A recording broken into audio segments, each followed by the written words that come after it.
Bonjour Martine Derrier, bonjour Gérard Noiriel. Bonjour. Comment défendre sa dignité? Qu'est-ce qui a fait qu'une actrice et qu'un historien se retrouvent autour de ce thème?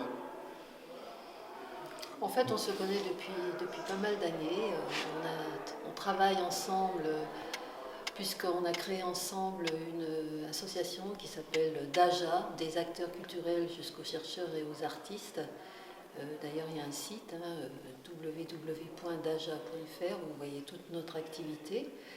Et donc, depuis quelques années, on avait commencé notre activité en faisant une conférence théâtrale avec Gérard et puis des artistes. Et puis, depuis quelques années, on s'est concentré sur un travail plus resserré et en fonction aussi de l'actualité et des demandes des élèves qu'on côtoie beaucoup.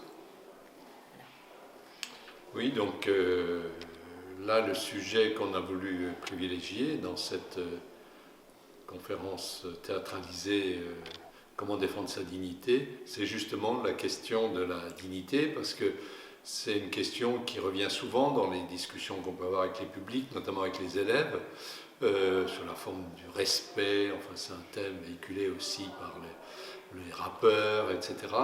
Et donc, notre souci, c'est toujours de partir de ce qui peut intéresser notre public et puis de lui faire un cheminement. Et donc là, l'idée, c'était de montrer comment, à partir de cette question de la dignité, eh bien, on avait des personnalités comme Dubois d'un côté, un fondateur de la sociologie américaine, et puis Durkheim, Émile Durkheim du côté français, fondateur de la sociologie française, qui avait donc élaboré une réflexion qui était encore très importante pour notre vie d'aujourd'hui, puisque d'un côté on a la version multiculturelle de la démocratie américaine et de l'autre côté, eh bien, la version de la laïcité chère à la République française.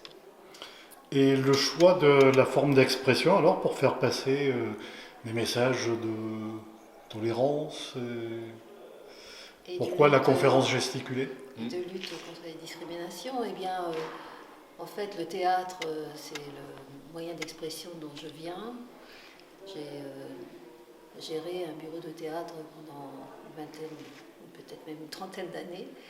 Et donc, pour moi, le théâtre, c'est une forme artistique populaire qui permet justement de parler directement aux gens dans un espace physique présent. Et donc, je trouvais que c'était une forme qui pouvait faire passer aussi des idées. Parce que le théâtre politique, ça existe. D'ailleurs, Gérard avait écrit un livre en 2009, justement, Histoire, théâtre et politique.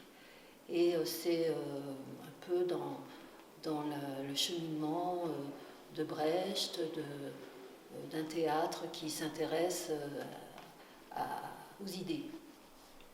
Oui, donc effectivement, pour moi, pendant très longtemps, j'ai fait des conférences classiques dans beaucoup de lieux contre le racisme, contre les préjugés, etc. Je me suis rendu compte au bout d'un moment que dans la forme classique, universitaire, disons, eh bien, je touchais toujours à peu près le même public, c'est-à-dire un public de gens qui étaient convaincus d'avance. Et c'est pour ça que je me suis dit qu'il fallait mobiliser des compétences que moi, je n'avais pas, pour toucher aussi les émotions et toucher donc un public qui ne lit pas forcément nos bouquins et qui n'est pas forcément convaincu au départ.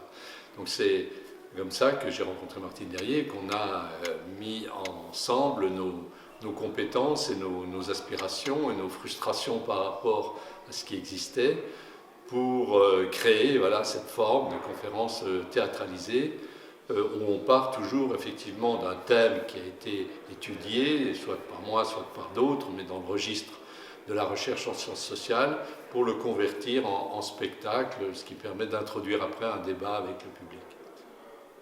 Merci beaucoup. Merci à vous.